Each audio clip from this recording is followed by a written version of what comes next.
Good morning, everyone. Saturn Astrology here. Once more, I'm back to speak about the first part of April. It starts with a bang, and that is the new moon happening last night or this morning, depending on where in the world you are. But there are some aspects that happen, transits during the first part of April. So we have to brace ourselves in order to face those, especially if those transiting planets touch in any way your personal natal planets or your out planets. At the end, meaning by mid-April, we will have the great conjunction of Jupiter and Neptune in Pisces that hasn't happened for 166 years, which is very, very important at this time in our lives. Of course, nobody will experience two of those in a lifetime, so it is significant, and especially if you have planets at 23, 22 to 25 degrees, the mutable signs especially, but of course it also affects the global collective, right? Because Pisces is the collective unconscious. And so without further ado, I will change the screen share. So I will share with you the chart for the new moon, and then I will give you my ideas about this new moon and this April lunation, let's say, that start at the beginning, at the right at the gate. So I hope that you are all doing well. I'm doing well as well, but of course a little shaken by the events in the world. I'm sure that everyone is affected one way or another. So I wish you the best, and to be safe and nurtured and healthy. So I will share then the chart of the new moon. Of course, it is kind of late because it is already happened about, let's say, 7 hours ago or so. But I think I have significant ideas to share about this chart. So it's this chart, I drew it for Greenwich. So we have this Aries new moon happening in England at 7:25 a.m. It already happened. So we have the moon and the sun at 11:31 Aries. And it's conjunct Mercury and Chiron. It semi-sextiles Uranus, which is very significant. And also it is happening at the midpoint between Mercury and Chiron, right? Between Mercury and Chiron. So it carries significant news that may be hurting, painful. So I think the whole month will be marked and branded with this Chiron signature. And this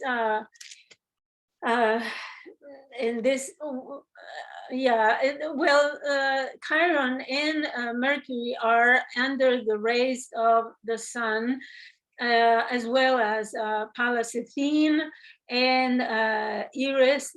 So they are all kind of invisible in the sky, which it is significant because it's not always so clear. So it means that whatever is starting now, because it's very initiatory, it's Aries after all, is the first sign of the zodiac, is the first house of the zodiac. So we can expect that things are starting like the moon, right? The moon is invisible under the sun rays. So things are starting without us being much aware of what is going on. However, it brings conversations, it is in our minds, this hurtful and wound, this wound of humanity, right? Because it is the Aries represents the human existence, right? It represents the birth of the humanity in the mundane astrology, but in your chart it represents the start of the zodiac, something that is initiatory there. However, as I said, this Mercury is under the sun rays, Chiron as well. So there is something that is hidden that we probably will not be revealed until the end, or the full moon in Libra that we will have in about 2 weeks. So it is it has the potential for healing. However, it starts with wounding and pain. So I think that in this cycle, we will see things that will threaten the human existence. And everyone will be affected by this wound that we will experience. Of course, in your chart, it depends on the house where it is. If it is your first house, it could be something about your health. If it is the fifth house, it could be something that starts about your children. If it is the seven, right, it could be about your partner in life, or the way that you treat yourself, all right? So there is news and information about wounding, about hurt, that will hurt, or things that we really don't understand, things that are not clear, right? Mercury in Aries, it comes from the Piscean, you know, obnubilation and confusion. But now, even though it is in Aries and it goes fast there, but it's under the sun rays, which means approximately the same thing as a being in Pisces. So except for the time when Mercury will be at the heart of the sun, right, Kazimi, when there could be a revelation, there could be a realization. But for now, our mental activity, our thinking will be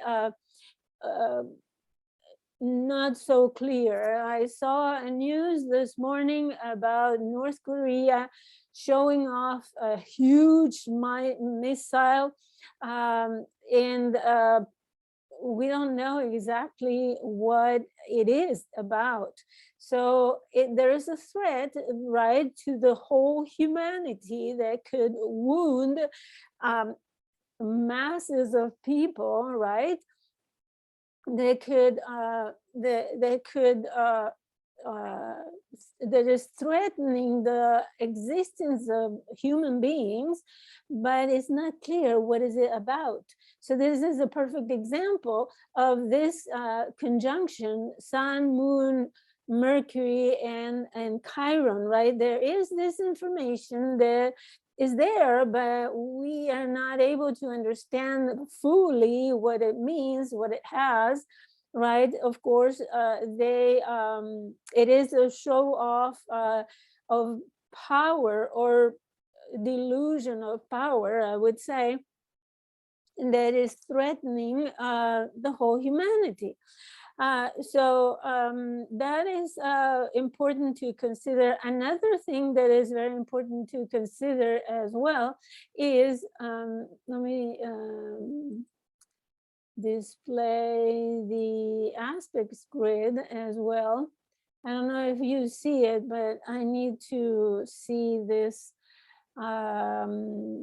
Pluto is quintile, 1 degree away. So let's see. Let's close this one and come back to. I hope you see the chart now. Let me see. We go back to minimize, exit full screen. Yeah, okay, so you're still seeing the chart. Okay, so we have a quintile. The moon and the sun are in quintile to Pluto. So this is, let me explain what Pluto means there. It is at almost the anaretic degree. So Pluto is about to turn retrograde there.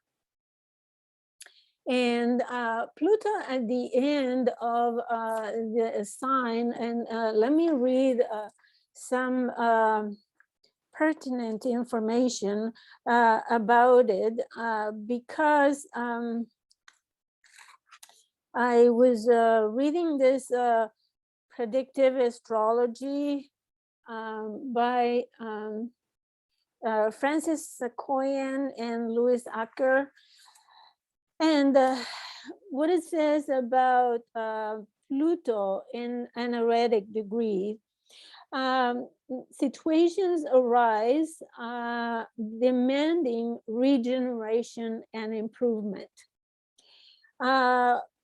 This situation may force to assume a role of authority and or leadership. And failure to handle these critical situations can result in undesirable and even drastic consequences. However, penetrating insights and profound realizations can arise from coping with such situations. They can refine the pure essence or value from these experiences and transform it into something of large scale value. Of course, regarding this regeneration, demanded the regeneration and assumption of leadership, etc., in the sign of Capricorn, it refers to institutional organizations, to the system, right? Capricorn talks about a system that is implanted and is the establishment of power, right? It is the organizations of powers, the governments, and also geopolitics. So as I mentioned in my series on the Saturn Pluto conjunction of 2020, all this, the cycle Saturn Pluto is all about the struggle of the empires for power, right? And we are seeing very obvious, right, the struggles of power between the the powers of the world, right? This clash. So one of the things that is important to consider is that the polarity that we see in the world, it is the polarity of the zodiac signs, right? So we have this this establishment, this corporative organization of power, right? But what is it on the other side? On the other side, we have Cancer. And what is Cancer? Cancer is nationalisms, the love for the land, the love for one's homeland, right? So this is a polarity that is playing in the world at the moment, right? And we have an imbalance. We have an imbalance of those power struggles by Pluto, the potency of Pluto, against those national movements, right? The power of one nation over others, right? And I always like to do generalizations that could be naive in a way, but help us to transpose to a more manageable image, right? And I compare the situation to a relationship, right? It could be a marriage relationship, or it could be just a partnership, right? And if you have one partner to have all the power and imposing what you need to do, and telling the other partner, well, you need to obey my orders. And you know, Pluto is that power that can force you to do things, right? Is coercive, is imposing, is powerful, and if you don't do it, then watch out, right?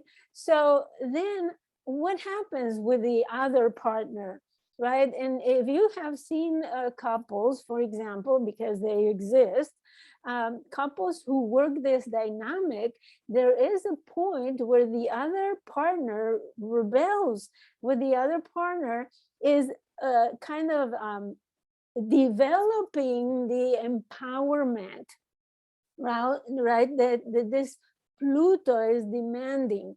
So, and this is the dynamic that is happening in the world, right? When one power is has reached the highest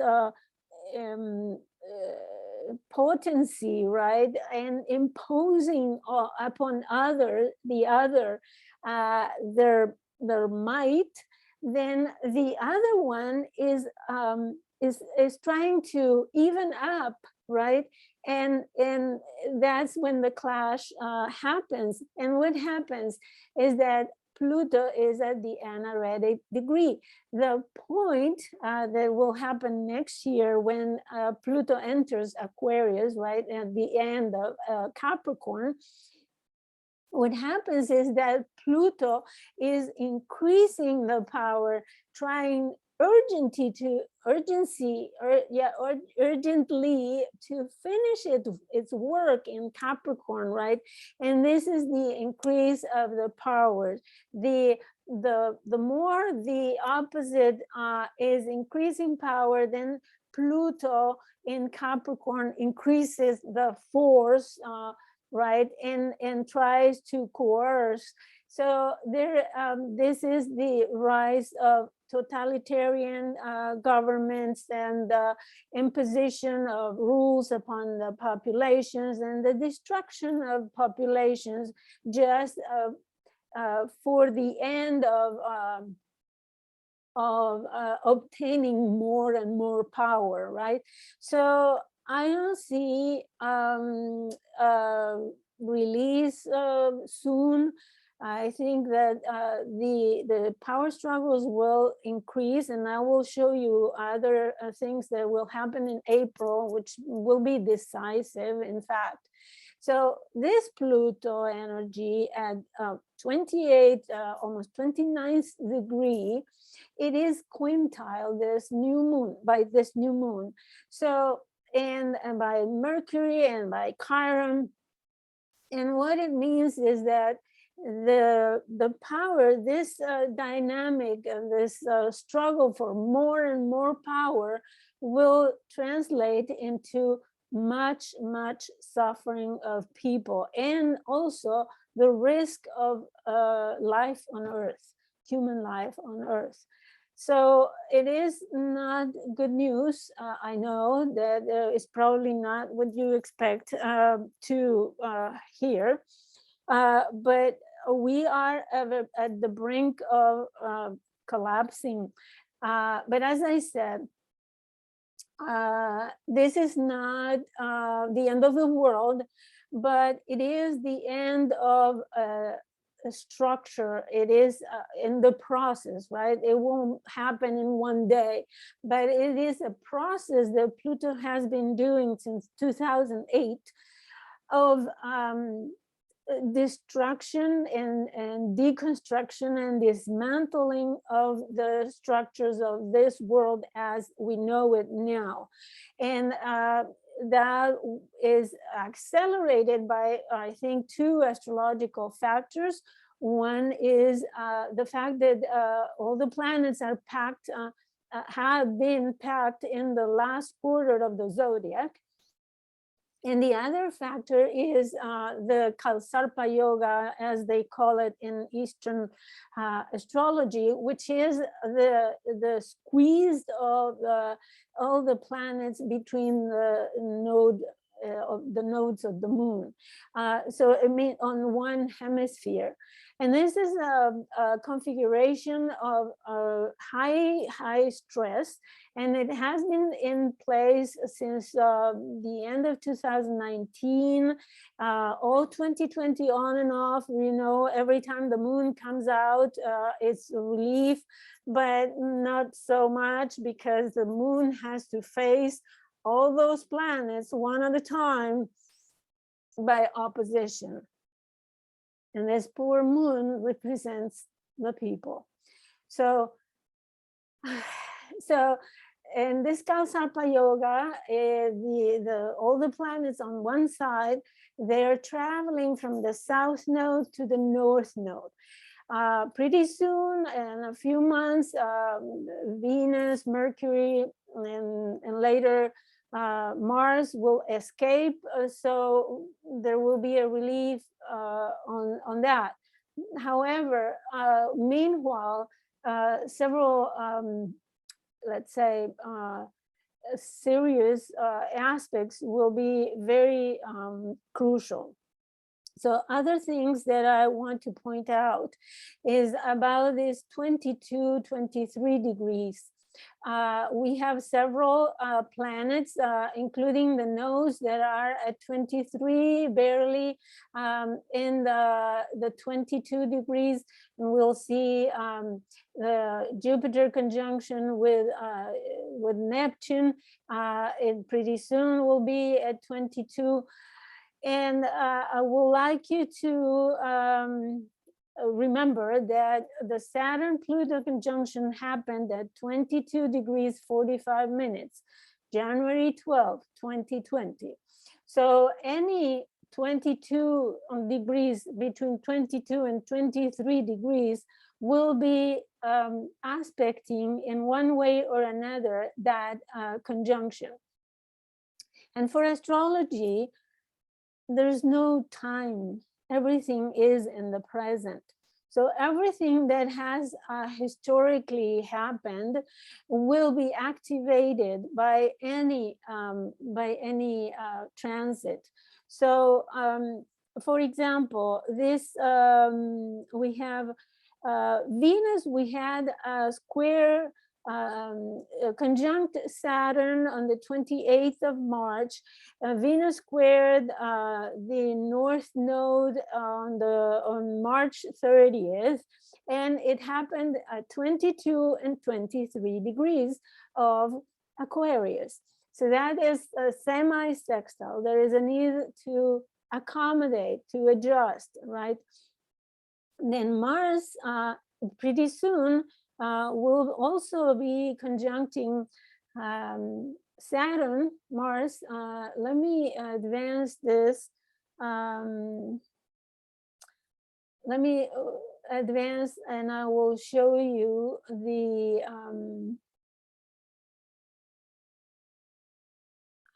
here, forward a day.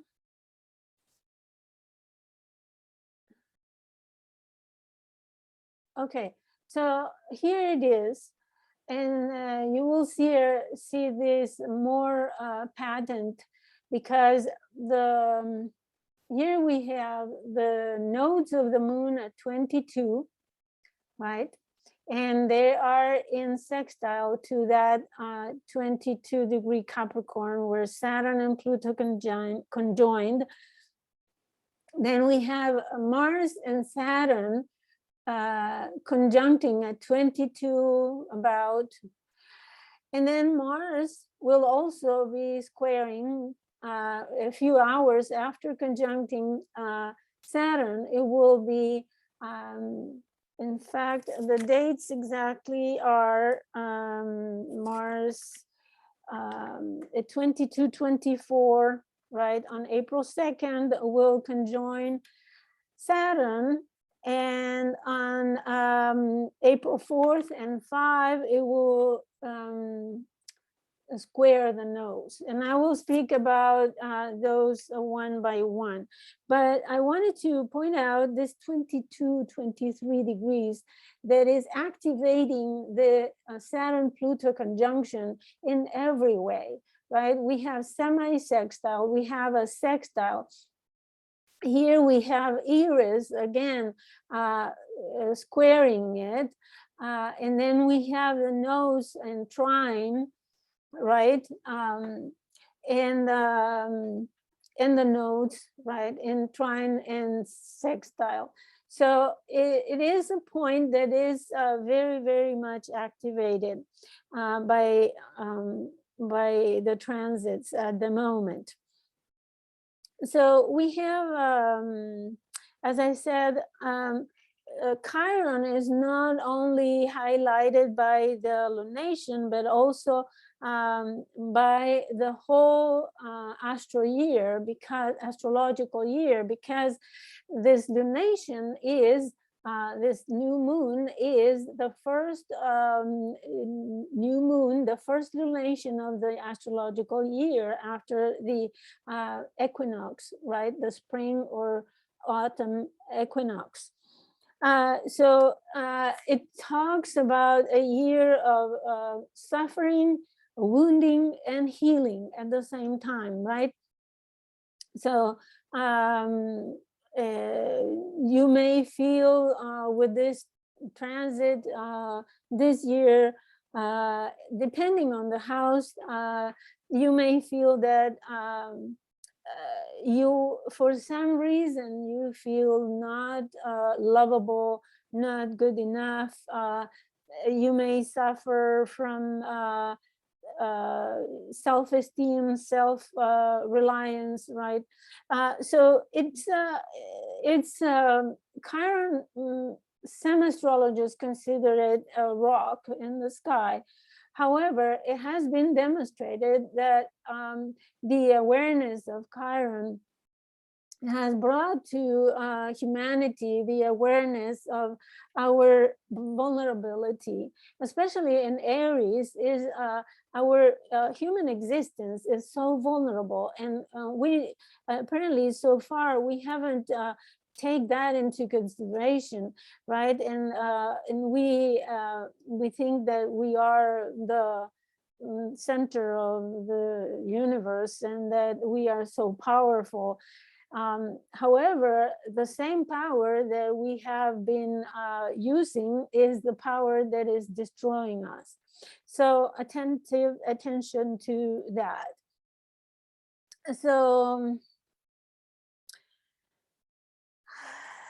So try for this, I would say the whole month, try to do what creates worth and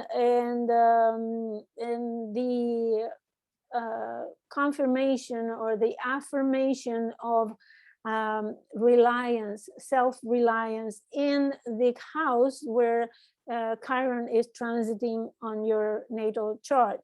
So it is the healing process is attempting, trying things, new things,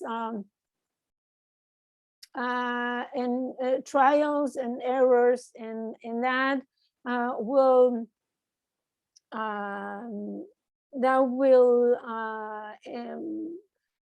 reinforce, and that will affirm your self-esteem and your vulnerability, meaning that you will, the more that you try to affirm yourself in that area, your self-esteem and your self-worth would be stronger. So the other thing is about this Uranus and the North Node approaching to each other. It's far still, it will be perfect in 26th of July, but also from September 5 to it will be active since May 5th to September 9, and it will be exact July 26th. So meaning that in this period, including the eclipse, right, there will be an eclipse beginning of May, solar eclipse, because this month we have a lunar eclipse. So, and that will be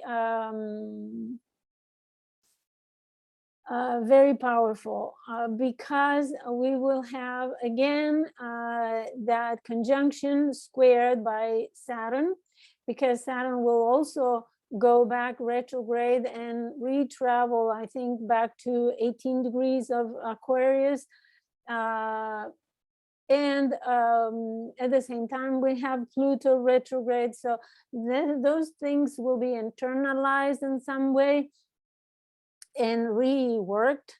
But I also sustain, and I will do a video about this USA Pluto return, because Pluto in the chart of the United States is retrograde. So, which means that the real Pluto return will happen when Pluto returns retrograde over it.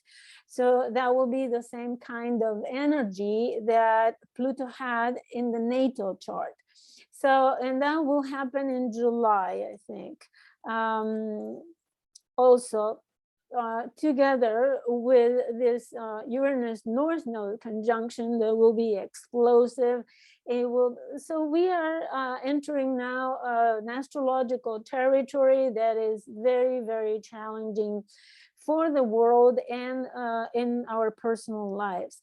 So let's move on to the 2nd of April. This is the 5th. Let me go back to the 2nd.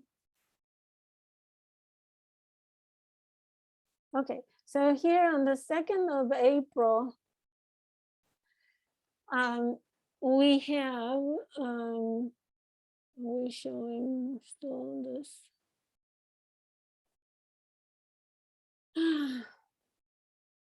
To check if okay,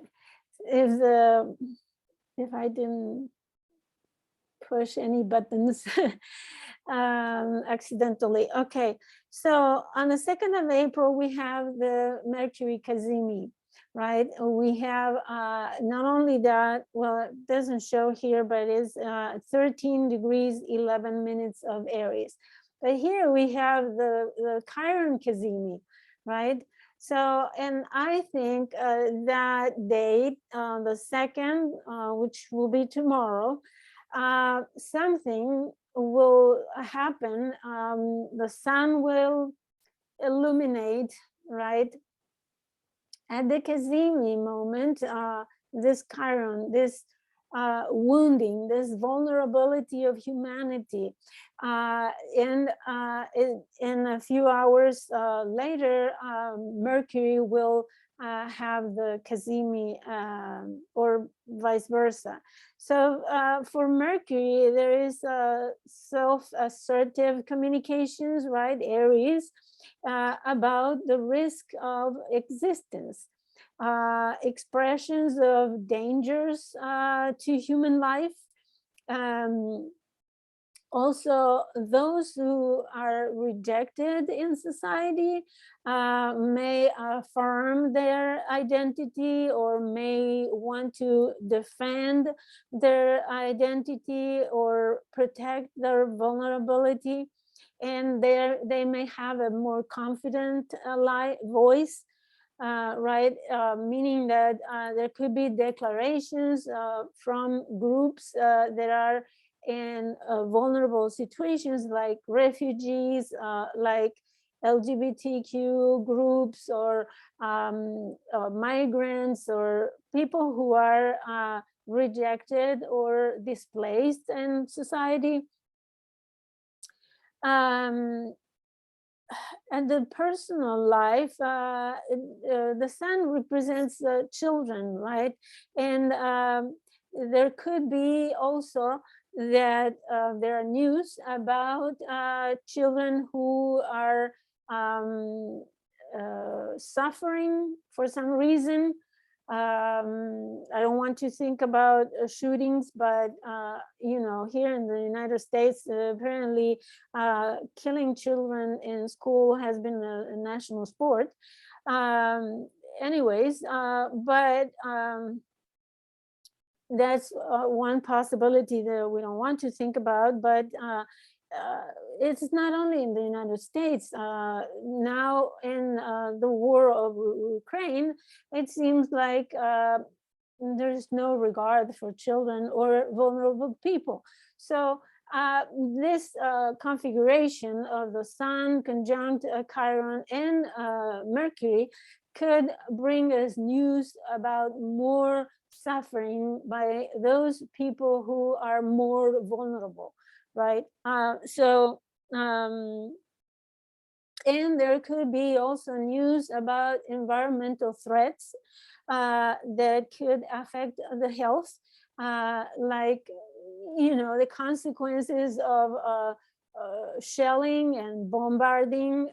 Of course, it pollutes the environment, and it brings unhealthy situations. There's also a situation in Spain where the winds from the Sahara are bringing sand, right? The winds, Uranus, the Lord of the winds, in Taurus, an earth sign, it's blowing sand onto the Spanish territory, and the whole air is polluted and is dangerous, of course, for breathing that sand, the fine sand. And of course, there is a threat to health, and the environment is, the air is polluted. There's like a fog of sand that is of red color. It's amazing to see the phenomenon. Okay, so it's in direct semi-sextile with Uranus here. See, it's 12, 13 degrees semi-sextile to Uranus. So we see this suffering, this pain, this wounding, this opportunity to heal. It is much due to those problems that Uranus is causing. Excessive wind here in Texas and the central part of the United States. We have been enduring wind for such a long time, and it has different speeds every day, but it has reached 60 miles an hour Yesterday it was 9 or 10. Day before it was 20 miles an hour, and it caused a couple of days ago. It caused tornadoes in another state. So the wind has increased with Uranus in Taurus a lot in many places of the world. Like it did in the previous years when Uranus was last in Taurus before the World War II, right? It also happened, the famous Dust Bowl in the United States, but I'm pretty sure that it was all over the world, the increase in winds. So then on April 2nd also, Mars will conjunct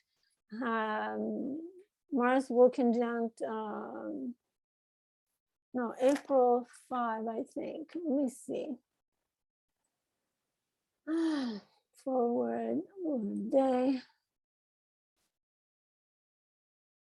Okay, so here, April 5th, Mars will conjunct Saturn, as I showed you before, and it's in perfect square to the nodes.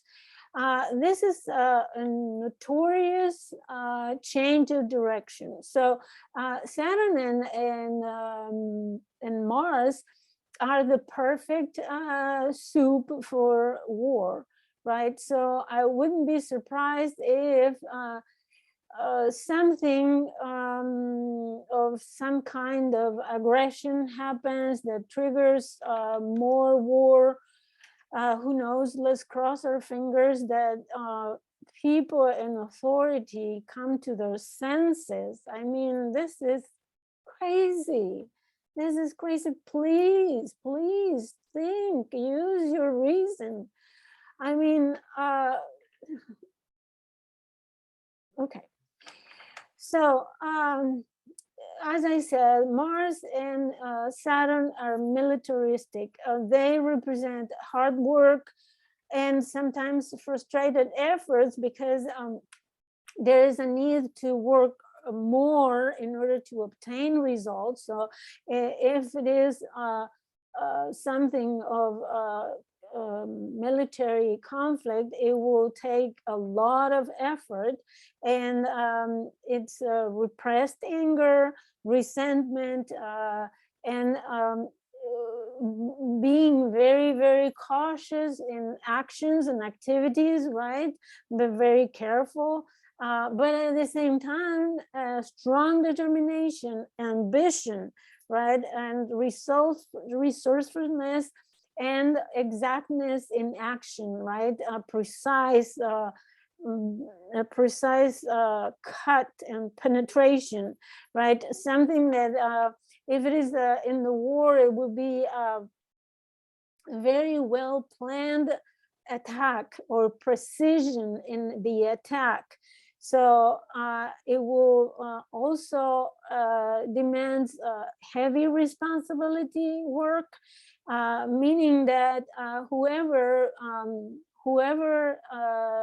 implements this attack or assault, it will take heavy karma. Saturn is the planet of karma, so these are karmic actions, especially in square to the north nodes of the moon. So it could be military organization, discipline, efficient attack, precise targeted attack, and also without any passion, right? Mars with Saturn loses the this passion is like frozen, like stalled, meaning that the actions of that person don't have any feelings. And Venus is far away, so it is dispassionate, it is cold blood war. And it could also be a cyber attack because it is in Aquarius.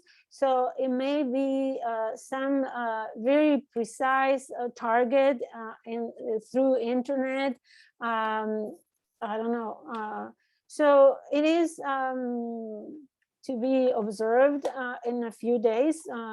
4 and 5 of April, then Mars will square the nodes, but in fact, they're both planets squaring the nodes. So there could be change in direction also, because we're coming from the south node of codependence.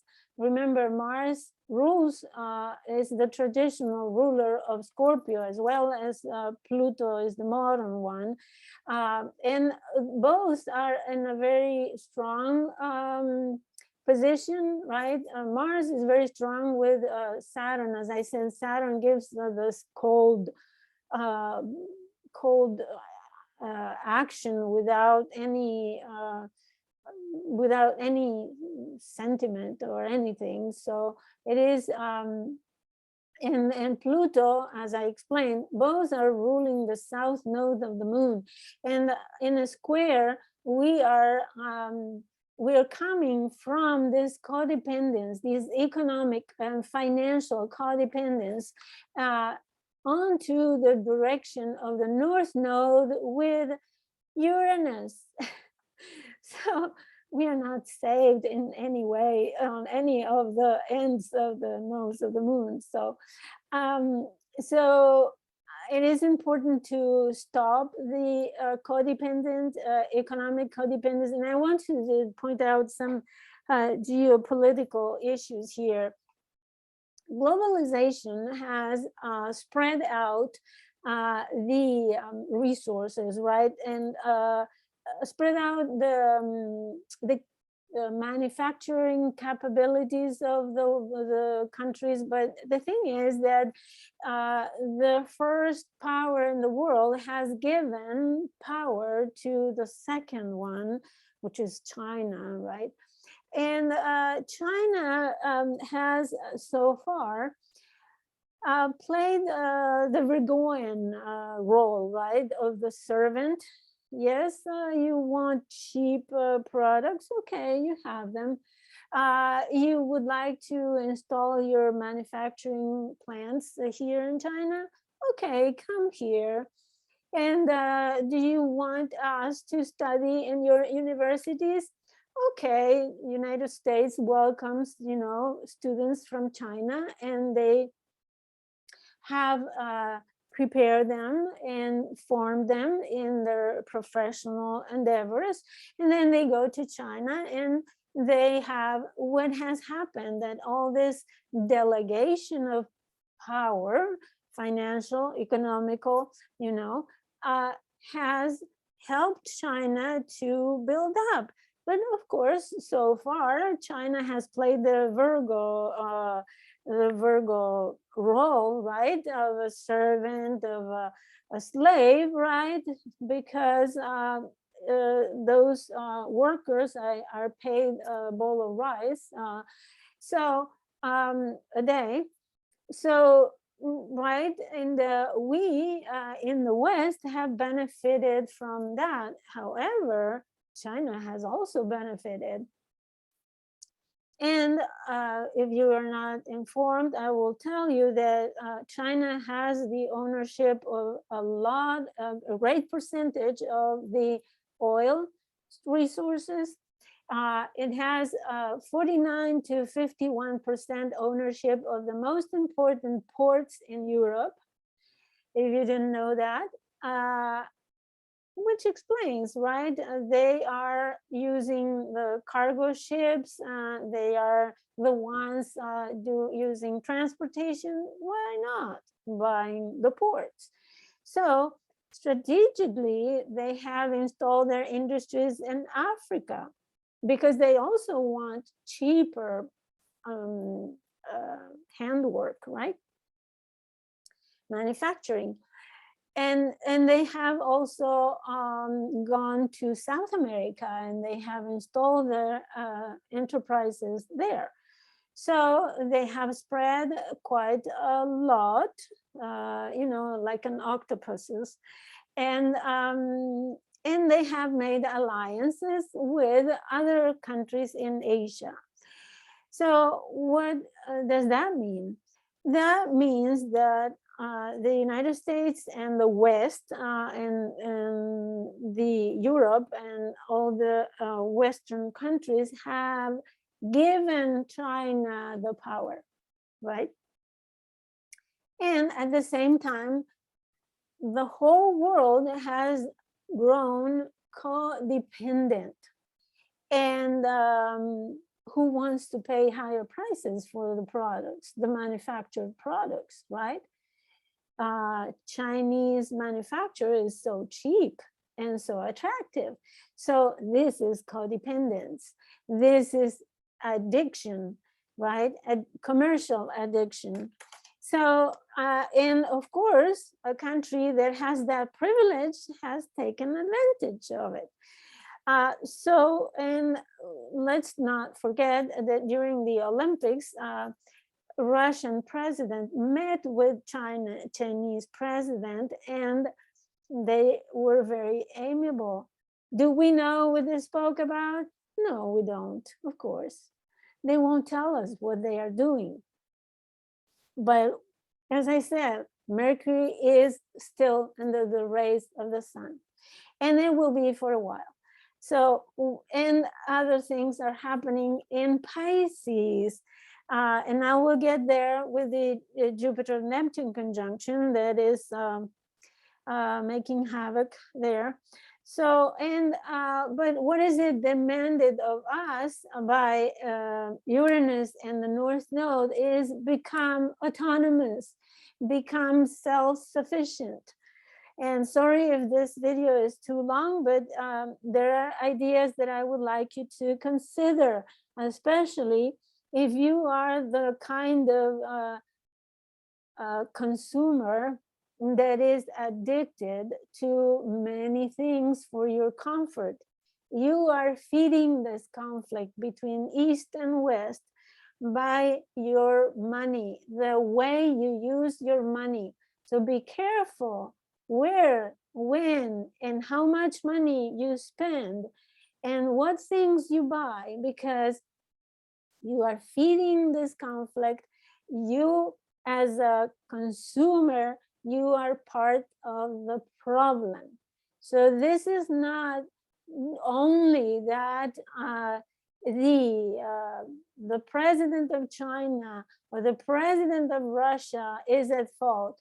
We are all actors in this conflict. We are all responsible. It's not something that, oh, he's crazy, I hate him. No, we need to cultivate love in ourselves, right? Because as much as we hate, remember the polarities in the zodiac, right? We are facing Pisces is facing Virgo, right? Aries is facing Libra. There is a polarity at play. When you have too many planets on one sign, it means the other sign is kind of deprived of energy, and we'll try somehow to balance it out. And that's what we are here to learn from astrology, to balance out the different energies. If we know astrology, make sure that we use astrology in order to better our lives, better the environment, and better the world, right? So we are actors with our own tiny little natal chart. We are actors in the whole one, right? So let's go to April 10th, and on April 10th, we'll have interesting things happening. Oops, sorry, I went back instead of forward. Forward a day. 6, 7, 8, 9, 10. I won't talk about all the, oh, sorry. I won't talk about all the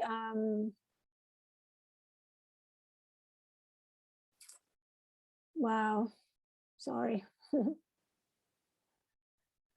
me see. Resume share. Okay. Just a moment, please. I will be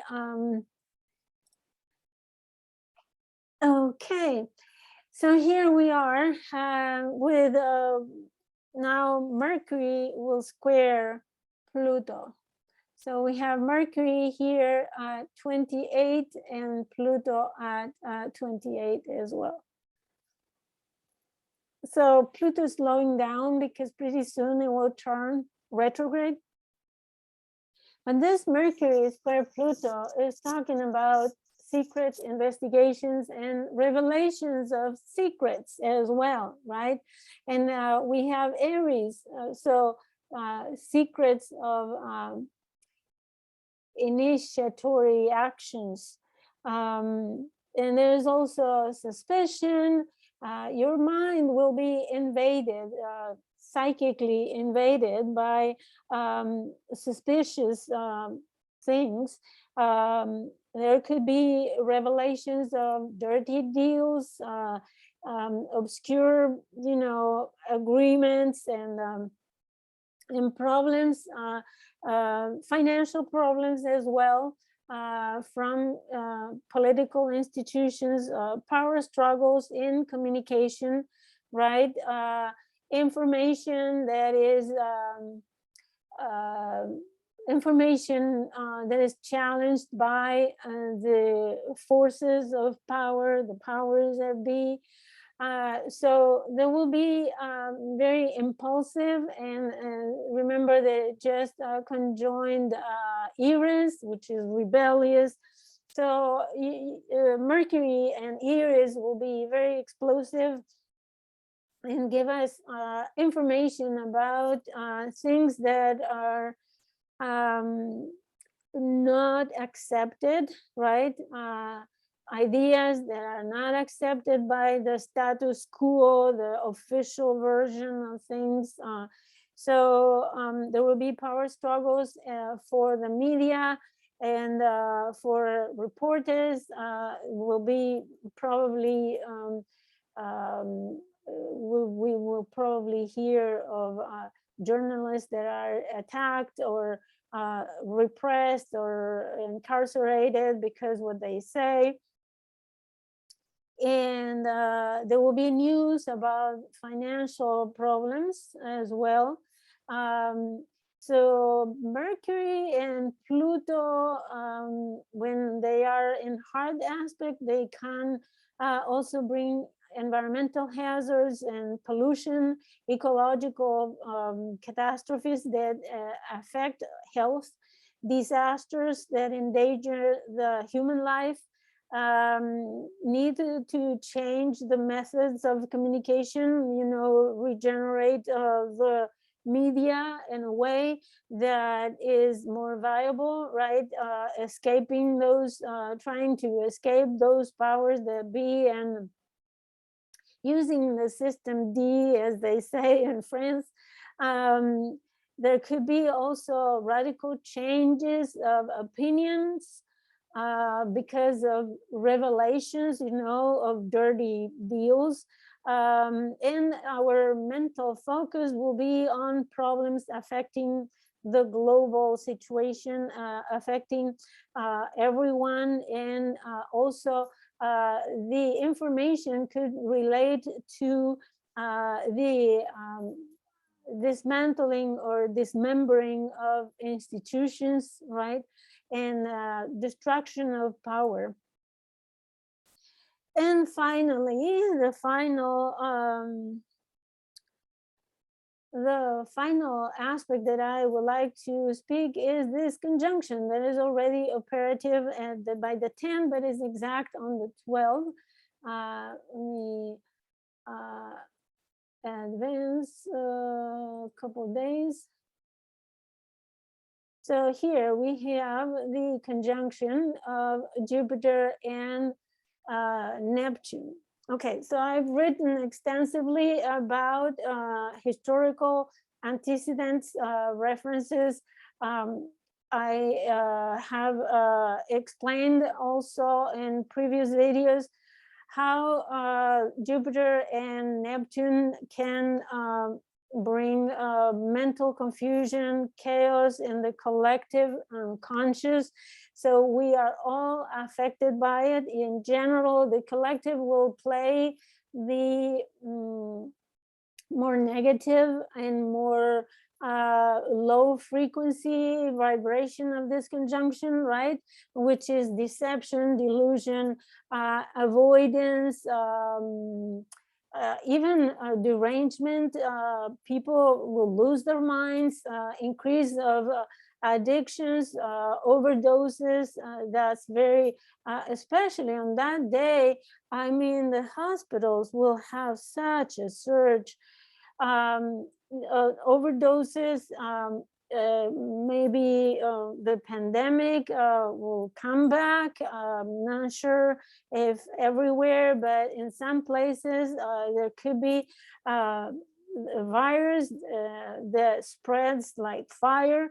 And you know, Neptune is in Pisces, represent the lymphatic system, the immunological system, and it's also Jupiter increasing the boundless range of that. So we will be very open and vulnerable to any illness, any bacteria, especially fungi. Neptune rules fungi and rules bacteria, viruses, and even vermin, you know, parasites. So be very clean when you eat. Use hygiene, use preventive measures to avoid any contamination, because anyone could be very vulnerable to any kind of invasions of invisible enemies. They're called invisible enemies for a reason, right? A bacteria, you cannot see it, a virus much less. So those are agents that can increase with these and as we talk about no boundaries, right? Boundless Piscean energy with both the traditional and the modern rulers together in Pisces. We're talking about excessive vulnerability and excessive boundless. We have seen those migrations that are boundless. You know, Ukrainian refugees are going everywhere. They are kind of it's kind of an invasion everywhere, because they have been traveling even to America, to the continent of America, and different countries. So as I announced this before in a previous video about this Jupiter-Neptune conjunction in Pisces, manifesting in an impossibility to stop migration. So migrations will be so spread out in a way that it will be impossible to control it, right? Is completely open and boundless. And that's what will happen. And in other countries, they are already against it. Useless because it's unavoidable. So people are, of course, opposing, and because they think that they will be unsafe, that those new people are taking resources. So is this the whole argument about not having enough, you know, enough resources. So I don't think that's real, but that's what people, you know, think when they see masses of refugees coming their way.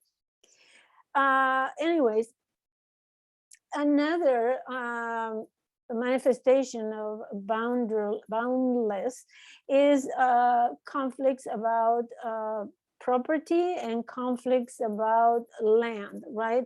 You may have problems with your neighbors, for example, if that is your third house, for example, about boundaries, you know, where my land ends and where your land begins, as well as countries.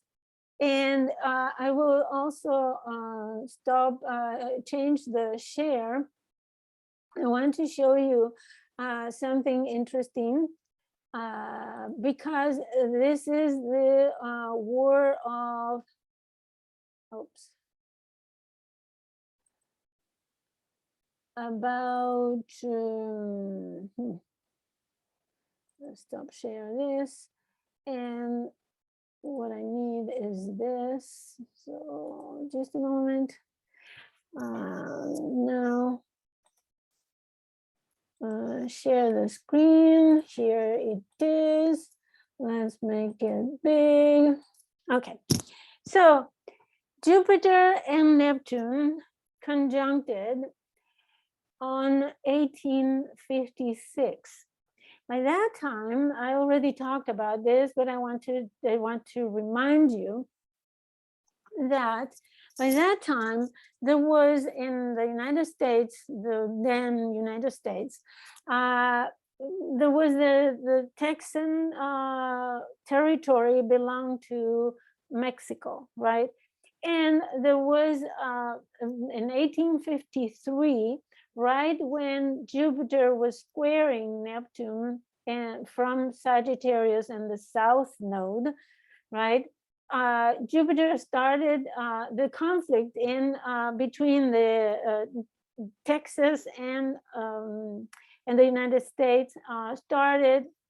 Mexico and United States started in 1853. And it lasted all those 3 years until 1856, when Jupiter conjoined Neptune. So that was in the United States. However, in Crimea, in Russia, this is the Crimean War. It started in 53 October, right? And it lasted all these 3 years until Jupiter. Let me show you how the progress was going. So let's see. Forward year. So here is when, well, it was in March, the conjunction. This is October. Let's go back a few months. So September, August, July, June, May.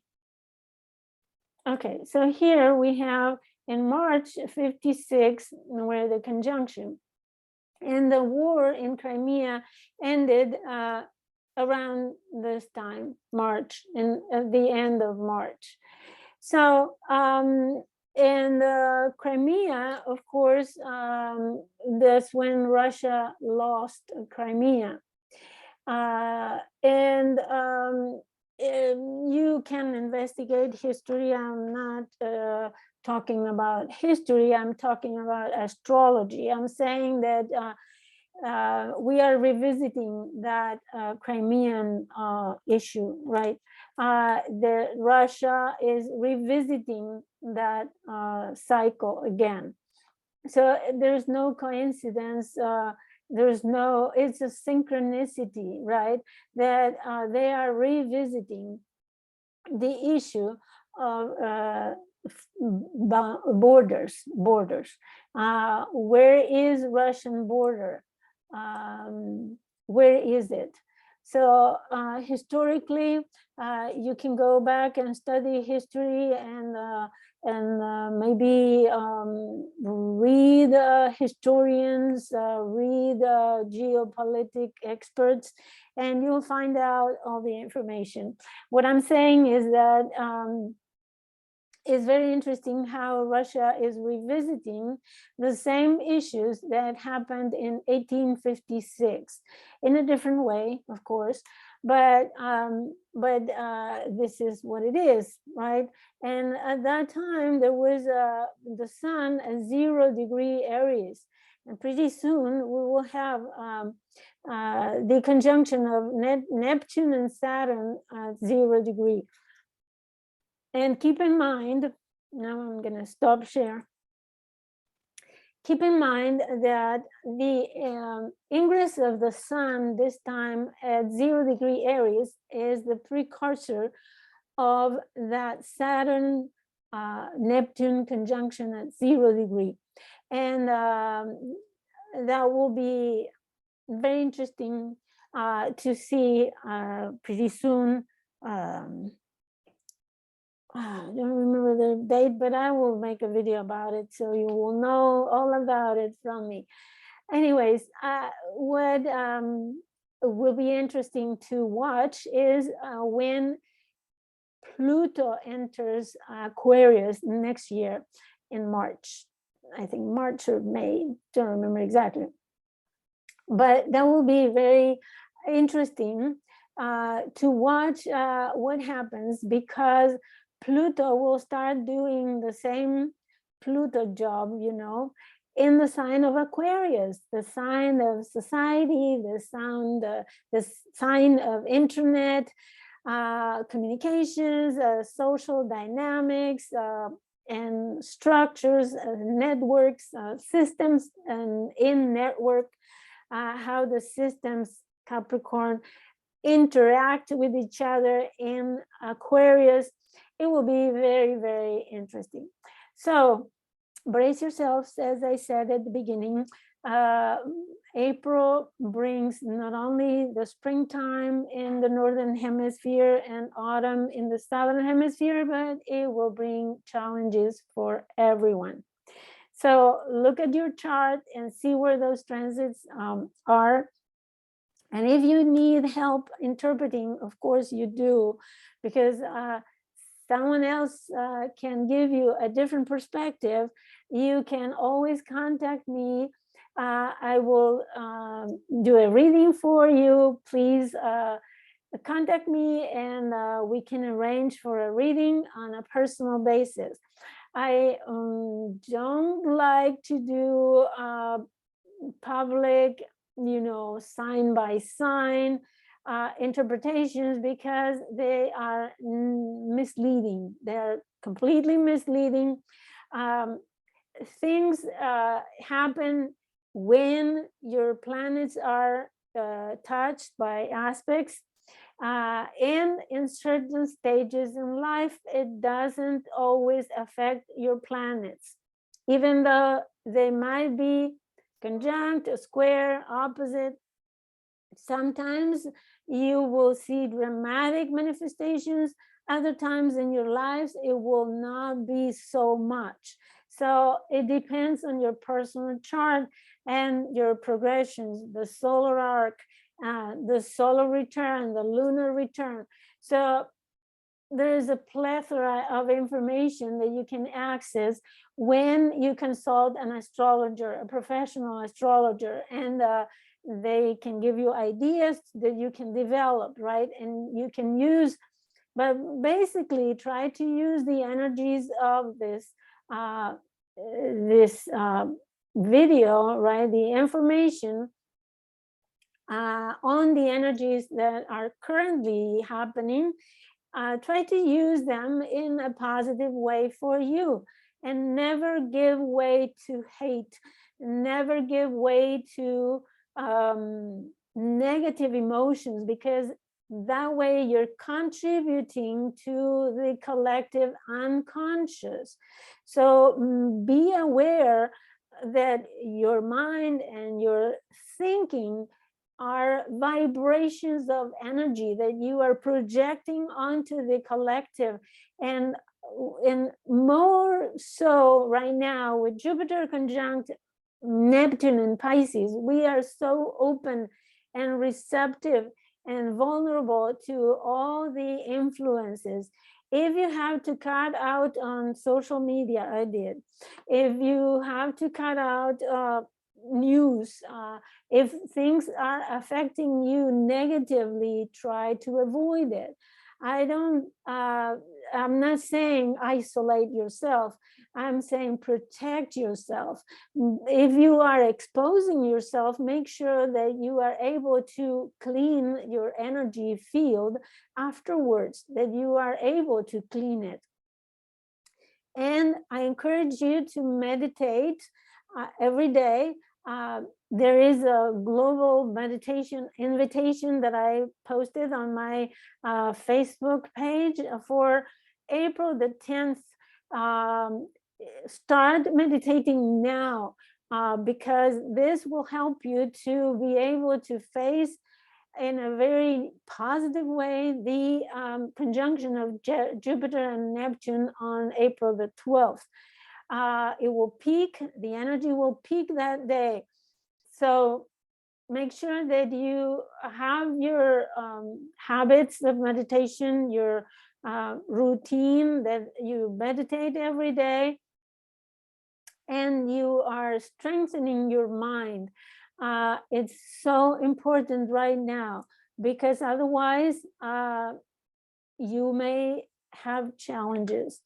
If you already have mental health issues, you know, many people take medicine, they are in treatment. There's nothing wrong about that. On the contrary, it's good to have a treatment if you have any problems. But make sure that you have access to your therapist or your doctor in case of a crisis. And if you have an addiction, please get help as soon as possible. Get help, because this conjunction will so much aggravate the addictions that you may end up hurting yourself and affecting your loved ones. So with that, I have nothing else to add. I hope these ideas help you, and you think more seriously about what astrology is for. It's not just to predict the future, it's to help you use the energies in a positive way that is beneficial for your life. So make sure you use them. So thank you so much for watching, and I wish you the best. And the best is you're taking power for yourself. Bye.